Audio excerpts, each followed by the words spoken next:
हमारा टारगेट है कि 4,000 तक हम उनको करेंगे पूरे कार्यकाल में। तो 1100 कुछ 1136 ऐसे कुछ हैं जो दिक्कत हैं। हमारे पास जो आंगनवाड़ी वर्कर हैं वो भी अच्छी क्वालिफाइड आंगन वर्कर हैं जिन लोगों को हम इसमें लगाने लग रहे हैं। और उसमें जिन बच्चों को लिया जा रहा है वो 3 साल के बच्चे। अगर हमने कौशल विकास के तहत कोई टीचर रखने के लिए बात कही है तो मेरा ख्याल है इसको ही वो ठेका करें।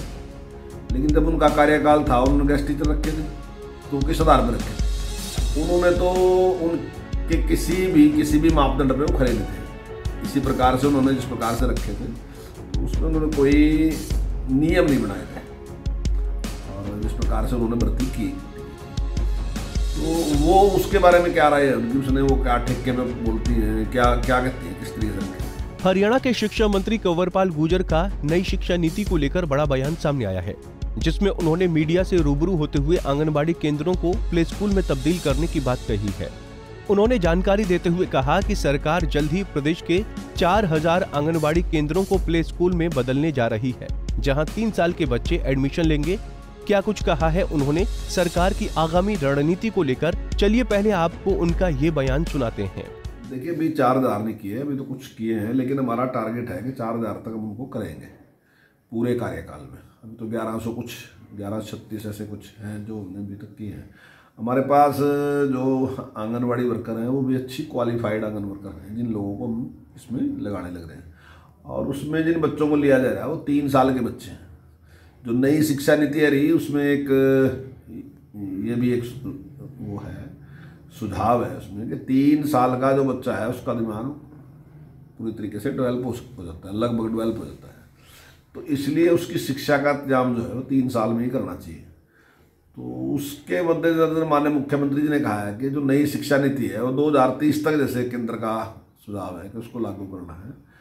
तो माननीय मुख्यमंत्री जी ने कहा है कि हम 2025 तक ही इसको लागू करेंगे।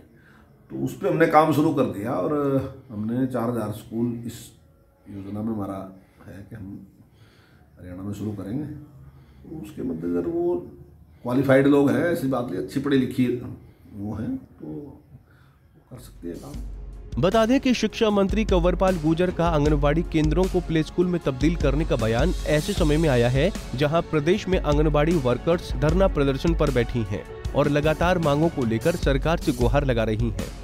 शिक्षा मंत्री कंवरपाल गुर्जर ने कहा कि प्रदेश की लगभग 4,000 आंगनबाड़ियों को प्ले स्कूल में बदला जाना है।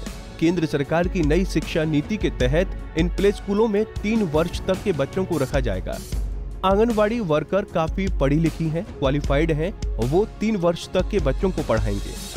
केंद्र सरकार ने नई शिक्षा नीति 2030 तक लागू करने का निर्णय लिया है, जबकि हरियाणा सरकार इसे 2025 तक पूरी तरह लागू करेगी। इसी दिशा में आंगनबाड़ी को प्ले स्कूलों में बदला गया है। वहीं इस दौरान उन्होंने कांग्रेस अध्यक्ष कुमारी शैलजा के बयान पर नौकरी ठेके पर लेने के बयान पर पलटवार किया है। सरकार पूरी उसकी तरफ उसके लिए चिंतित भी है सरकार और बिल्कुल उस पे सरकार का पूरा ध्यान है। माननीय मुख्यमंत्री जी ने पूरा उसके बारे में केंद्र से भी और जो हमारे विदेश मंत्री हैं उनसे बात की है और एक नंबर भी उन्होंने दिया है। अगर कहीं भी किसी प्रकार की समस्या है तो वो बात कर सकते हैं और हम पूरे उसकी तरफ हमारा सरकार का ध्यान है पूरा।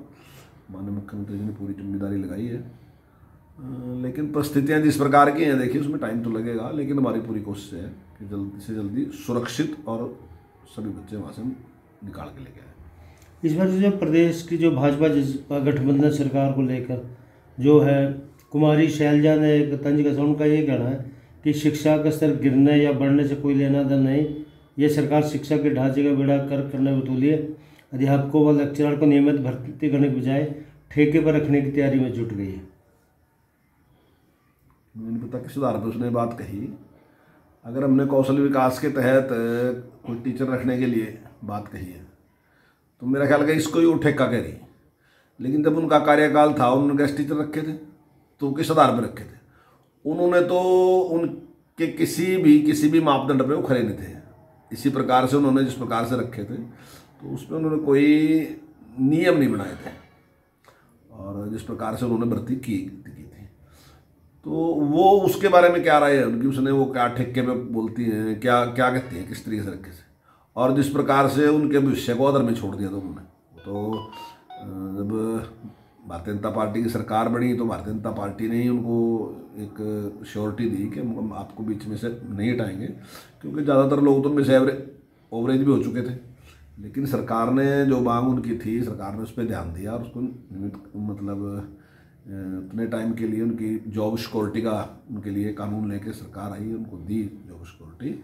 लेकिन उसके बारे में क्या रहे कि वो कौन सा था। लेकिन यहाँ अगर सरकार इस प्रकार से कुछ विचार कर रही तो वो काबिलियत के हिसाब से उन बच्चों को रखेगी, और जैसे जैसे नौकरी निकलेगी तो बच्चे उसमें ट्राई करके जो परमानेंट है उस जॉब में जा सकते हैं। वहीं इस दौरान शिक्षा मंत्री कंवरपाल गुर्जर ने आगामी बजट सत्र को लेकर अपनी प्रतिक्रिया दी और कहा है कि आम बजट आम जनता के हित में होगा।